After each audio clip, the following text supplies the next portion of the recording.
Within weeks of landing on Guadalcanal in August of 1942, Major General Alexander Vandegrift faced a crisis that had nothing to do with the Japanese forces surrounding his perimeter and everything to do with the simple, grinding reality that his own men were running out of food. The naval disaster at Savo Island had forced the transport ships carrying the bulk of the 1st Marine Division's supplies to withdraw before finishing their unloading, leaving Vandegrift's command holding a captured airfield with only a fraction of the food, ammunition, and equipment the operation had originally planned for. What Vandegrift actually did over the following weeks and months, as his own men grew progressively weaker from malnutrition, even while continuing to hold their positions against determined Japanese counterattacks, reveals a dimension of command leadership this channel's earlier coverage of the Guadalcanal campaign only partially explored. This is the story of what Vandegrift did when his own Marines started starving, and how he held a division together through a supply crisis that, left unaddressed, could have collapsed the entire American position before reinforcements ever arrived. Here is the question worth carrying through this story. How do you keep an entire division combat effective, holding a critical defensive perimeter against a determined enemy, when the food required to keep your own men physically capable of fighting simply is not there? Vandegrift himself had assumed command of the 1st Marine Division only months before the Guadalcanal landing, inheriting a unit still working through the standard training and organizational challenges any newly assembled division faces. A preparation period compressed considerably by the urgency of the broader American strategic decision to launch an offensive operation in the Pacific as quickly as circumstances allowed, meaning Vandegrift entered the campaign commanding a division that, whatever its genuine combat capability, had not benefited from the extended, thorough preparation period that more careful pre-war planning might otherwise have provided. It is worth situating this specific supply crisis within the broader arc this channel has already traced across the Guadalcanal campaign, since the same conditions of chronic deprivation that Vandegrift's division endured on the ground directly connect to the naval engagements and command transitions. This channel's separate episodes on the campaign's broader course and Halsey's eventual arrival have already documented a single, interconnected strategic and logistical crisis, whose ground-level human dimension this episode specifically examines through Vandegrift's own command decisions and leadership conduct. The supply crisis Vandegrift's command faced traced directly back to the specific sequence of events this channel's earlier episode on the broader Guadalcanal campaign has already documented. The naval defeat at Savo Island, forcing Vice Admiral Frank Jack Fletcher's carrier task force to withdraw for its own protection. A decision made independently of the ground situation that left the transport ships still carrying much of the Marines' intended equipment and provisions, with no choice but to withdraw as well before completing their unloading. This left Vandegrift's roughly 16,000 Marines holding a newly captured airfield, with supply levels dramatically below what the operation's original planning had assumed would be available. Vandegrift's immediate response to this crisis involved implementing severe rationing measures almost immediately, recognizing that the supply shortfall was not a temporary inconvenience that additional shipments would quickly resolve, but a fundamental operational reality his command would need to manage for an uncertain and potentially extended period. Daily rations were cut sharply, and Marines found themselves subsisting on a fraction of the caloric intake their physically demanding combat and construction duties actually required. A deficit that would only worsen as the weeks stretched into months without adequate resupply. Vandegrift's quartermaster staff, working under his direct instruction,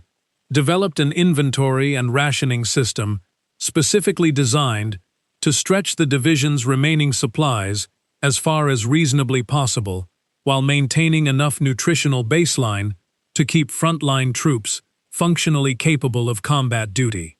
a logistics challenge that required constant reassessment as actual consumption rates and the uncertain timeline for eventual resupply both remained subjects of ongoing uncertainty throughout the campaign's early months. Faced with this sustained shortfall, Vandegrift authorized and encouraged a range of improvised supplementary food-gathering measures. Most significantly, the use of captured Japanese rice stores, discovered in the areas his forces had overrun during the initial landing and subsequent fighting, a resource that, while providing genuine caloric relief, required careful management given the uncertain and limited quantity actually available. The captured Japanese rice stores specifically presented their own logistical and even culinary challenges, since American Marines had little prior familiarity with preparing rice as a dietary staple, and had to improvise cooking methods using whatever limited equipment remained available.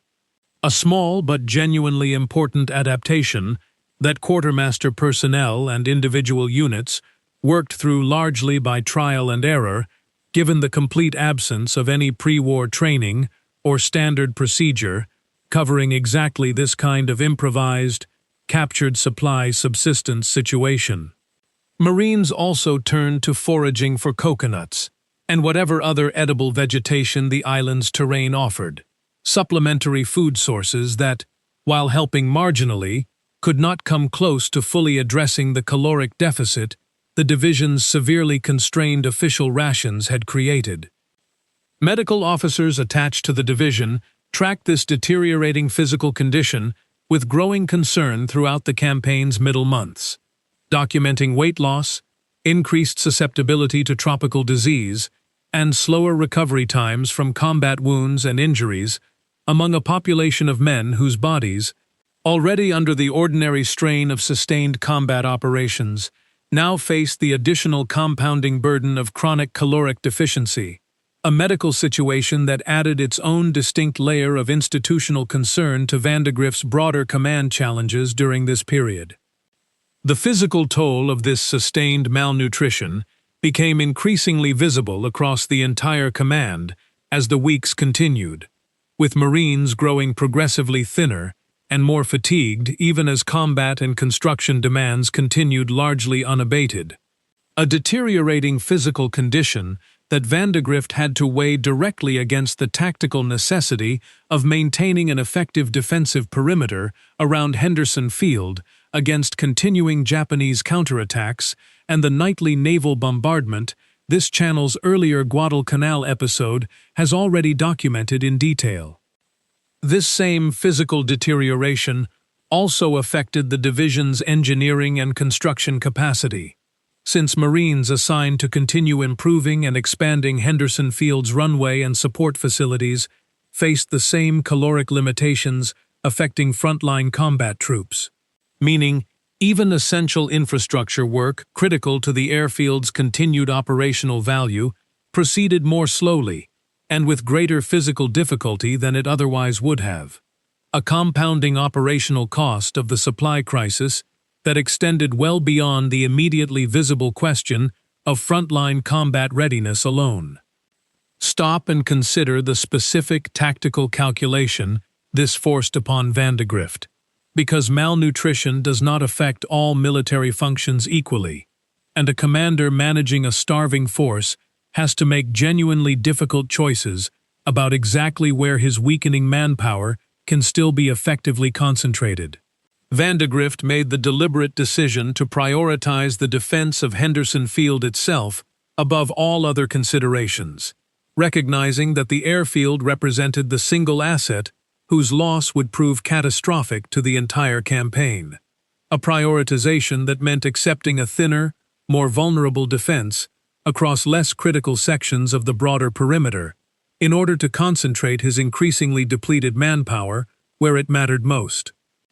These assessments frequently required Vandegrift to overrule or moderate the instincts of more aggressive subordinate commanders, eager to press offensive patrol actions or expanded perimeter operations that, under normal supply conditions, might have represented sound tactical judgment, but that, given the division's actual physical state during this specific period, risked exhausting already severely depleted manpower reserves for marginal tactical gain, a restraining influence that required Vandegrift to balance his subordinates' legitimate aggressive instincts against his own clearer, division-wide understanding of exactly how much additional physical exertion his command could actually sustain.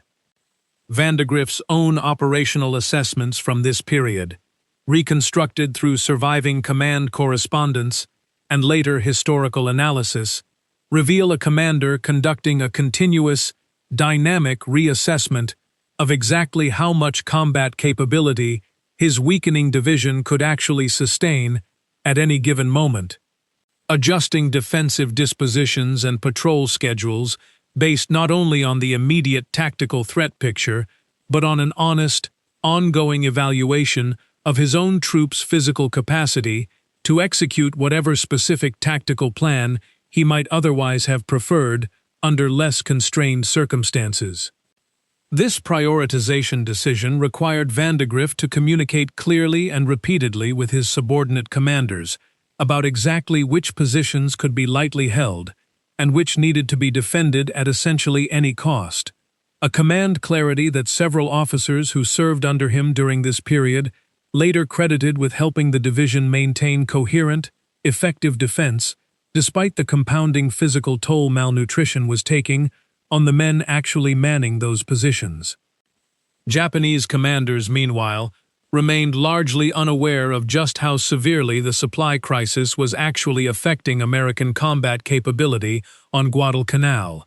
an intelligence gap that, had Japanese forces fully appreciated the extent of American malnutrition and depleted supplies during this specific window, might have encouraged a more immediately aggressive counterattack timed specifically to exploit American weakness at its most acute point, rather than the somewhat more gradual, piecemeal pattern of reinforcement and assault this channel's earlier Guadalcanal episode has already documented as characterizing Japan's actual approach to retaking the island. Simultaneously with managing the immediate tactical and logistical crisis on the ground, Vandegrift engaged in sustained and increasingly urgent communication with higher command, appealing directly for the resupply and reinforcement his division desperately needed. Appeals that, in the weeks before Vice Admiral William Halsey's arrival, this channel has examined in a separate dedicated episode, often met with a frustratingly slow and cautious response from a naval command structure still processing the scale of the Savo Island disaster and reluctant to risk additional naval assets in the dangerous waters surrounding the island. Vandegrift's specific communications with Vice Admiral Robert Gormley during this period, the same commander this channel's episode on Halsey's arrival has examined in the context of his own eventual replacement, reflected the broader institutional caution and hesitancy characterizing South Pacific Theater Command during these critical weeks. With Vandegrift's urgent requests for resupply and reinforcement frequently met with responses that acknowledged the genuine seriousness of the situation, without translating into the immediate, decisive logistics support the division actually needed to fully resolve its supply crisis. These appeals required Vandegrift to communicate not merely the abstract strategic importance of holding Guadalcanal, but the specific, concrete, deteriorating physical condition of his own men, a form of advocacy that placed him in the difficult position of needing to convey genuine urgency to a higher command structure operating under its own competing pressures and constraints, without the appeals themselves compromising the confident, capable command presence his own men needed to see from him as they continued fighting and starving in equal measure. Vandegrift also worked to maintain what limited channels of communication and support existed with the Navy and Marine Corps supply apparatus back through Pearl Harbor and beyond, pressing specific, detailed requests for particular categories of supply he judged most critical given his division's actual evolving needs. a level of specificity in his advocacy that several officers involved in the broader Pacific logistics chain later credited with helping ensure that whatever limited resupply capacity did become available during this period was directed toward the most urgently needed categories of support rather than distributed according to a more generic, less carefully targeted allocation. Vandegrift's specific leadership approach during this sustained crisis, according to numerous accounts from Marines who served under him during this period, emphasized visible, personal presence at the front lines rather than a more distant, headquarters-based command style, a choice that placed him directly among the same deteriorating physical conditions his men were experiencing, and that several veterans specifically credited with helping sustain morale through the campaign's most desperate weeks. Robert Leckie, the infantry veteran and later memoirist this channel's earlier Guadalcanal episode, has already cited for his first-hand account of the campaign's broader hardships, specifically recalled Vandegrift's visible presence among ordinary Marines during this period as a genuinely meaningful factor in sustaining unit morale, describing a command style that stood in notable contrast to a more remote, purely administrative approach some Marines might otherwise have expected from a division commander operating under such severely constrained conditions. Vandegrift's willingness to share visibly in the same hardship his men were enduring, rather than commanding from a position of relative comfort, reflected a specific leadership philosophy that historians studying the Guadalcanal campaign have consistently identified as a significant factor in the 1st Marine Division's ability to maintain combat effectiveness through conditions that, on paper, should have severely degraded unit cohesion and morale. The specific psychological effect of Vandegrift's visible personal endurance alongside his men should not be understated as a factor in the division's sustained combat effectiveness, since military historians studying unit cohesion under sustained deprivation across many different conflicts have consistently identified visible, shared leadership sacrifice as one of the more reliable predictors of a unit's ability to maintain discipline and morale under exactly the kind of prolonged hardship the 1st Marine Division endured throughout the Guadalcanal campaign's most difficult months. The supply crisis Vandegrift's command endured gradually eased as American naval and logistics capacity improved through the autumn of 1942. A recovery that accelerated significantly once Halsey assumed command of the South Pacific Theater, and, as this channel's separate episode on his arrival has documented, prioritized addressing exactly the kind of chronic supply shortfalls that had plagued the campaign's earlier months. Vandegrift's own relationship with Halsey during this transition period involved direct, detailed communication about the actual conditions his division faced on the ground. An information flow that several historians studying the command relationship between the two officers have credited with helping inform Halsey's subsequent decisions about resource allocation and priority during the critical weeks that followed his arrival. The 1st Marine Division itself was eventually withdrawn from Guadalcanal for rest and reconstitution, once the campaign's most dangerous phase had passed, and sufficient reinforcement had arrived to allow relief of the exhausted, malnourished troops who had held the perimeter for so many difficult months, a withdrawal that several accounts describe revealing. Once the men were finally examined under more thorough medical assessment, away from the immediate demands of continuous combat,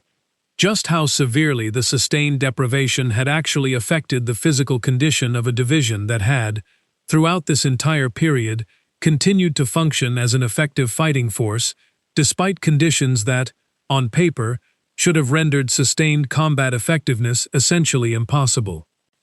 Vandegrift received the Medal of Honor for his leadership of the 1st Marine Division throughout the entire Guadalcanal campaign, an award that recognized not merely his tactical decisions during specific combat engagements, but the broader, sustained leadership challenge of holding a division together through months of malnutrition, continuous combat, and uncertain resupply. A form of command endurance considerably less dramatic and immediately visible than a single decisive battlefield decision, but arguably just as consequential to the campaign's ultimate successful outcome. His own post-war memoir, published decades after the war and written with the assistance of historian Robert Asprey, provided a detailed first-hand account of exactly these command challenges, offering readers and historians alike a direct window into the specific decision-making pressures Vandegrift faced during the supply crisis. A valuable primary source that has informed much of the subsequent historical understanding of how the 1st Marine Division's leadership actually navigated the campaign's most physically and logistically demanding period. Vandegrift went on to further senior Marine Corps commands through the remainder of the war, before eventually becoming Commandant of the Marine Corps, a post-war career trajectory that reflected the deep and lasting respect his wartime leadership, including specifically his conduct during Guadalcanal's supply crisis, had established throughout the Marine Corps as a whole. Remember the question this story opened with: how do you keep an entire division combat effective, holding a critical defensive perimeter, when the food required to keep your own men physically capable of fighting simply is not there? The honest answer, drawn from the specific documented sequence of Vandegrift's own decisions across these desperate weeks, is that it came down to disciplined, ruthlessly honest tactical prioritization about where his weakening manpower could still be effectively used, sustained and often frustrating advocacy up a chain of command not always inclined to respond with the urgency the situation demanded, and a form of visible, shared leadership sacrifice that gave his own starving men a reason to keep functioning as a coherent, disciplined fighting force, through conditions that, by any conventional military calculation, should have made that continued effectiveness impossible. If you want to understand how a commander keeps an entire division combat effective while his own men are quite literally starving beneath him, and what that sustained, less dramatic form of leadership actually looked like during Guadalcanal's most desperate weeks, this is the story worth knowing in full. Subscribe to Pacific War Tales for more long-form World War II history from the Pacific Theater, told with the names, the dates, and the details intact.